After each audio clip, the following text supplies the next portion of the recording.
Hello, everybody. Thank you for tuning in to another episode of The Warehouse. I'm your host, Josh Johnson. And like always, we have an incredible guest for you today. We have Peyton Davis, who is the head of music and art therapy at the Apalachee Center. Thank you so much for joining us, Peyton. I'm so happy to be here. Thank you. Absolutely. So this conversation, I think, is one that's so needed in art and culture spaces. You know, as we are just coming out of Mental Health Awareness Month in May, conversations about therapy, art, therapeutic nature of art, et al. Are so important. And so you as a guest today are going to serve me well, this audience well, and just the zeitgeist. So let's talk about it. Okay. So the exhibit that you guys are having at the Apalachee Center, can we go into that a little bit? Absolutely. Gladly. So we have an annual art show that is coming up on June 20th. And this is an annual art show that's been going on since probably before 2014. I just remember that date as for one of them. So this is... So this is not the inaugural show. This is one of many. This is something that their community members are aware of, this art show that takes place. And we've had it in the month of May for many years. Mm-hmm. And so we switched it to June this year. And, you know, so it's an amazing experience because each art show exhibit has a different meaning or, a different theme. But what's interesting about the theme this year is taking the visitors through a journey where we have the perspective from the clients of what it means to have a mental illness or going through some kind of a mental health crisis. Sure. And whether it's chronic or acute, and be able to have art and music that represents their voice and their healing therapeutic journey, really their journey of being able to understand their own identity of what they're going through. So this artwork will be comprised of art from the clients of the Apalachee Center. Yes. Oh, yes. That is amazing. Yeah, it really is. It is. And what's interesting about this, the title of the art show is called In Motion, Artful Journeys to Healing. And we are planning to have, we're building a lighthouse for the center of the room. What is the lighthouse going to be built out of? Paper mache? No, actually it's being constructed with some people in the community, and it's currently being built. I actually saw pictures of it today in the process of it being put together. So that's going to be in the center of the room. And what's interesting about that is, it's if you think of like what a lighthouse represents from the standpoint of the person inside the lighthouse, because it's called a light keeper, and then the people who need the lighthouse coming into shore. Sure. And that is such an apt analogy because light is such a seminal part of artwork, whether it's philosophically, whether it's in allegory or whether it's in actual application. And so when we're dealing with clients of the Apalachee Center, I want to guard my words carefully because another part of this conversation is going to spool into the stigmas around mental health. And with language, I think that's how those stigmas are allowed to live so prevalently. And so I'm trying to guard my words. But Leonard Cohen says something that I think is so beautiful about light. He says, the broken pieces are how the light gets in. Now, I don't want to use words like broken because I do not think that anybody is broken. I think that we are different. However, to that point, whether it's light guiding us in, whether it's light showing us what's coming in, whether it's light coming in through the broken places, these clients that will be making this artwork, what has that process been like for them? Oh, that's exactly what this whole art exhibit's going to be about. Taking the visitors of the community who will be able to come and view this. By the way, it's from 12 to 3 on June 20th. And it will be at the Apalachee Center. At Apalachee Center, what we call Building J. It has big columns in the front of it's a building in the middle of campus. And we'll give more information about that. But as you walk into the room, and the room will be set up as this journey of the first step being, it's interesting, you said the stigma, what is being titled as like little sections of the room. The first is called The Veil of Stigma. And so being able to hear and see that artwork and poetry and lyrics from songs that are being created that represent the voice of the client and what they are experiencing, maybe what stigma that they are aware of or what they receive from people. And so being able to understand what that's like subjectively from their point of view through their artwork, it's so powerful. So we're going to have a section dedicated to that and depicted in really artistic ways. And as you move along the exhibit, being able to understand how or what it's like to have us as the mental health workers, practitioners, staff holding space for the clients as they are, trying to understand what is going on with them, and be able to process their own needs for balance and stabilization, or their desires of what they want their future to look like, and it's not what it is at the moment, and they desire something more, so they're looking for that hope. And so being able to move through that veil of stigma, not only from what they're experiencing, but what also the community sees, and be able to help the community understand with more compassion and understanding of what it's like for them that what they're going through is different. Right? Like what you were saying. And I think that's so important to understand with compassion, what a person is experiencing, and remain curious and try to understand what's going on with their needs or their moment. Let me ask you this question. Other forms of illness, whether it's cancer or whatever it is, the compassion is just a subset of it. From your expertise, why do you think that mental illness doesn't always come latched with that same compassion, and there's that stigma around it? Is it because it's invisible sometimes? But every illness can be invisible, and so I've just never understood why this stigma has been able to permeate. Do you know why, or have any ideas why? I can give you my personal opinion that perhaps it's fear that people, it's a fear of the unknown, something that's different from them. They don't understand what's happening. And so they either react, in one way or another of, instead of trying to be curious, I think about, what's going on here, or meeting someone where they are.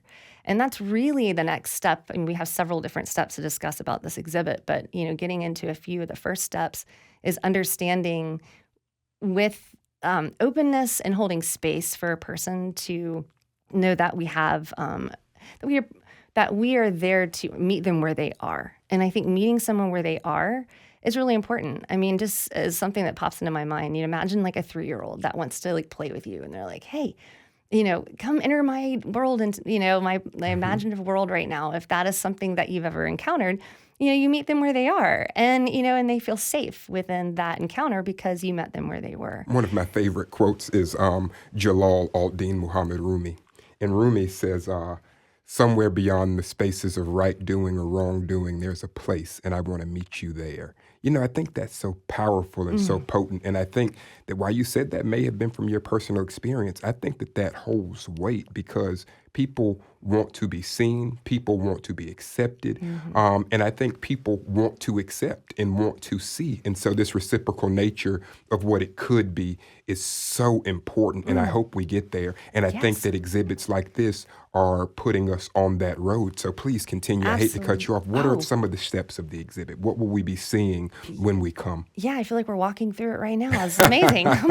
Yes, you're even bringing the art show to life before it's even been set up.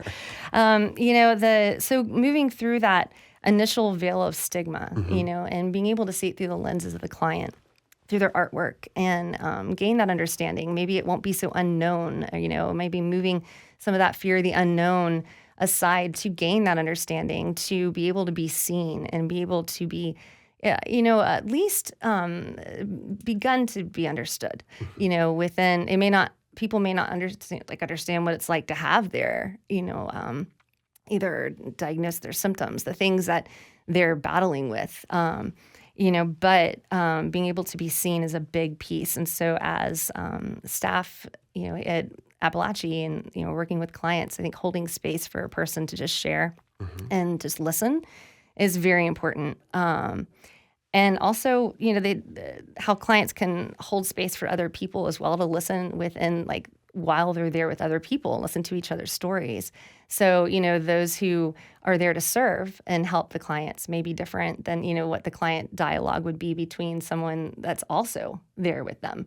And so they're really understanding each other within that. So, then as you move through the exhibit, I would like to add this in. The two art therapists that are on my team, I serve alongside them as a music therapist. There are three of us right now. And we have art therapy interns that helped us out this past spring semester. They have been cultivating the concept for this art show since last August. So I brought it to the table when they were hired, when I hired them into the team. And so I told them, I said, we have an annual art show, and I want you to choose the topic. And I want you to, cultivate this through that art therapy lens. And I add the music therapy piece. So they worked on it. They observed the needs, like from August to January, they were observing what the clients were bringing up, what they were talking about. They were looking for themes. They were looking for patterns. And the one big thing that they said that kept coming up was that where the clients were looking for hope. And they were looking for some way to be able to feel hope in some, manner. And so, they're looking for pathways to get there because they're there to get solutions is what they're hoping, between medication stabilization to therapeutic, support and all the things to help them get back on their feet and, to live the quality of life that they ultimately want. And so we're, as for what we get to hold space with is, moving through that veil of stigma, holding space for their need to be seen, instilling hope. And so one thing that they kept asking for were for positive affirmations. It's almost like they needed to rewire their thinking from a more negative, pathway of thinking to other ways to think about situations. And so that became a big piece of this exhibit. Well, hope is an expression. People that deal in the sentimentalities of hope understand that it has to be expressed before it can be manifest. And on the opposite end, expression is also the architecture of art. And so I think that you guys are brilliantly blending these two worlds, the hope that's so needed to get through and to survive, but the hope that's also needed to create and express. That's right. Yeah. Absolutely. And it's amazing the vulnerability of the clients to create and express in their darkest, not broken, as you said, but their moments of just feeling lost, feeling, in that despair, and that they're looking for that glimmer of light, that glimmer of hope in some manner to help be able to build on that, to increase the amount of light that they can access that show them the way. And this is, where we are, and we really try to hold space for that. So what's interesting as we move through the exhibition here is there's going to be a wishing well. And with that wishing well, we'll have a basket hanging from it with all these positive affirmations that either the clients have written and that they wanted to put in there to, as the community members come in and visit the exhibit, then they can also write affirmations and put it in there. So it's going to be an interactive, like community interactive kind of event where people who do come can make art, and we're going to get to that in a minute, and contribute to this. And so ultimately, again, we're moving through that veil of stigma or holding space for listening to them and helping them feel seen, to giving them that glimmer of hope to be able to think about what they want for their future. What do they want their thinking to be more of, maybe positive affirmations. I mean, it's such a journey, Just to clear something up, a huge component of this programming is community. Yes. And so I want to be certain this is open to the general public. There is no constraints or mitigating factors on who can come and why they can't. So between that 12 and 3 time, that will be open, an open time frame for the public to come in. Gotcha. Yes, yeah. So the clients who have participated in this, and some of them, not all, but some, can come in the morning, and we have that as like a closed time for them to be able to see, the work that they did, and it's such a beautiful gift to show them, but then being able in the afternoon open up to the rest of the public and anyone that wants to come in and just, be a part of this process, and have hopefully your eyes open to more of what we can do as a community out and, just interacting with people and understanding where people are coming from. Maybe it's a loved one that's going through something for the very first time, some kind of acute crisis that no one's ever really seen happen before in their family, or someone has a chronic, mental health type of diagnosis or whatever is happening with symptoms, and be able to have more understanding. So I think you brought an important piece is the community and tying in the community, because that's where we're going with this exhibit. Absolutely. And being able to understand that because of these changes and shifts that the clients can hopefully, what we want for them is to go through when they have that glimmer of hope. It's like, well, what do you want your life to look like? What do you want for your next step? What's something that brings you some joy or peace? And and it's, you can't go from like the darkest spot to the brightest spot without some kind of a jolt. So it's a gradual process. It takes time. Some people are really ready for that shift and change, and some people it just takes time. So we meet them where they are. Years ago, somebody very close to me, she was an art therapist. And this was, I don't know, maybe a decade ago, which shows you how fast this practice has moved, because at that point, this was kind of seen as a fringe science. People weren't taking it seriously, and what does it really do, and how can you quantify it or qualify it?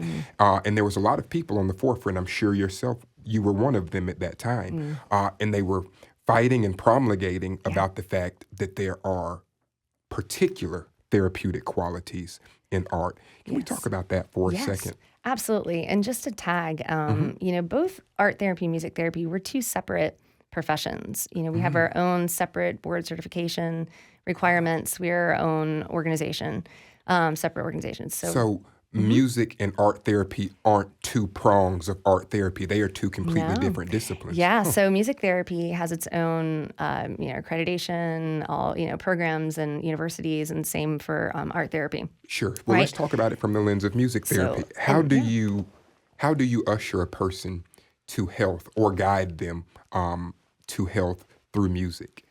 So meeting people where they are is a great way. You have to observe where they are. You gain that rapport. And this is what we share in common with art therapy, is how we approach a client, someone we're working with, And so for music therapy, it's being able to understand what kind of music do they like, find out the music that they like. I mean, one of the most common sense but powerful cornerstone pieces of research is that preferred music's going to be more beneficial and impactful for an individual person. I could say, hey, I'm going to pick some music for you, and would that might be like nice to hear, but it's not something So if it's something that you really like and it's going to impact you in such a different way, whether it kicks up your dopamine and boosts your mood, and all of a sudden, it simulates memories, and and all of a sudden it brings you back into a moment in time, or all of a sudden your body's moving, and you're like, wow, yeah, I'm feeling it. Then you can at least be a conduit for the healing that you need. Yeah. So, music therapy is an evidence-based, research-supported profession, healthcare profession that, we use music, all music elements, even silence in between the sound, right, to be able to achieve non-music goals. So more or less in a very simple way, that's like art therapy, uses all elements of art, and, to be able to meet a client where they are in the ways that they need to be, have it be experienced, and be able to use non-art goals, more of the therapeutic goals that we would have to plug into. So you plug the art into the therapeutic goal, the music into the therapeutic goal. So they're very interesting avenues. So for music therapy, and even with mental health, I actually have clients we have three parts to Apalachee Center, and Apalachee Center, being the largest. So Apalachee Center spans 8 counties. And so we are the largest provider of mental health in the Big Bend area. All right, so we have inpatient, residential, and outpatient services that we provide. And so I have some clients from the residential program that are writing a song for this. And it's amazing because we all sat down and we just really talked about what a lighthouse was, and what do they see, and what is the process for them when they were in their darkest places, and be able to have that takeaway of hope. So their final statement of this chorus that we've been writing is, lighthouse is the hope of the soul. And so, being able to take a music therapy element of it, and bring the feelings and the emotions that can come through with the music, and the lyrics and, the feeling that comes through that combined. It's one thing to have music for, art and how that, would represent and, and instrumentally, but to bring lyrics and melody into that is powerful as well. So that's what we're planning on also contributing to this. But, this has been the opportunity for the art therapist. I said, this is your moment to shine. Just, please create, this like art show theme that you see. And they've just taken what the clients have shown them and being able to make this as what this whole exhibit is, to walk someone through what our art therapy, music therapy process is for the clients when we're there. Absolutely. I mean, we can see what it does. Communities that are in need of triage, a mural or live music over time literally improves the social health of that community. Toni Morrison was talking about the NICU babies in Philadelphia, and every week there's a group of men that would come and hold the babies, and that was good for the health of the babies. But Toni Morrison kind of turns that glove inside out, and she says, but can you imagine what it did for those men? Sure, we can tell that it's helping the babies, but can you imagine what it did for them? Yes. And in the same way, we know that art, culture, music are all health-inducing things, but can you imagine what they're doing for the people that need it the most? This makes your work incredible. It really does. It really is. And it's incredible to see the shifts and when the light bulb comes on for the clients too. And we get to we get to bear witness their journey as for what they're going through. And we encourage them all the way along and give them fist bumps. And, we're all so happy for them when they have arrived to where they want to be. Like, I bumped into someone in the community several months back that, happened to work with me and recognize me and was like, oh, I'm taking my medication. I'm doing great. I've got this job. And, and I was like, I'm so happy. I was like, this is exactly what we want. I was like, we're all part of a community. We want you to rise in this. We're all contributing to this together. And I was so happy for that person. And they were like, yes, I'm rising and just going to keep going. And, that hope that, it was just amazing to have that encounter. It was just so unsolicited and authentic. And, and just to be able to give that fist bump of encouragement and be like, yes, let's keep going. So that is one of the most amazing moments that I've had so far while working at Apalachee, out in the community and seeing people. And as an example, just one of many, really, because you're talking about like tying it together with the community and being on the receiving end of a person who is giving and gaining more understanding, moving through the stigma, being able to have that compassion, moving away from fear and moving into more of, like, oh, this is where you are. All right, cool. Let's figure this out. What do you need? Or, let's talk about music or, and start getting into a more person-to-person dialogue. So, that's where we are in this wonderful journey of this exhibit conversation we're having. I love this so much because you're hitting on something. After you move through the room where all these different kind of stations are going to be after like the wishing well, we have these origami butterflies that have been made by clients. And we're also going to have community members making them. We're going to have art therapy volunteers to be able to make those. And then we're moving into a tapestry of positivity, which is actually all these tapestry squares that staff members and clients have all decorated and been able to put together and will be woven together so that we can have that connectivity within the community and realize it's ongoing. That's incredible. In closing, I'll say this. My entire life, I've been a soldier on the battlefield of art and culture. And sometimes it's a tiresome battlefield until you run into other soldiers. You guys really have undergirded my knowledge of what art can mean outside of just, cosmetic beauty and expressive beauty. But sometimes it's a medicine. And so often we forget that. And so we thank you so much for being the provider of that medicine in so many ways. In closing, is there anything else that you would like the folks at home to know about this exhibit that we're so looking forward to? This has been incredible. Oh, thank you so much. And it's been amazing to talk about it with you. The takeaway is, on Friday, June 20th from 12 to 3 at Apalachee Center in Tallahassee off of Capitol Circle. We want to invite you to come and be a part of this exhibit and walk through the room and the journey with the lighthouse guiding, the way to bring more hope to our community and clients. Thank you so much. Throughout that interview, you said some of the privileges to be able to bear witness. We appreciate you letting us bear witness to this glorious work. And I thank you at home for joining us again for another episode of The Warehouse. See you next time.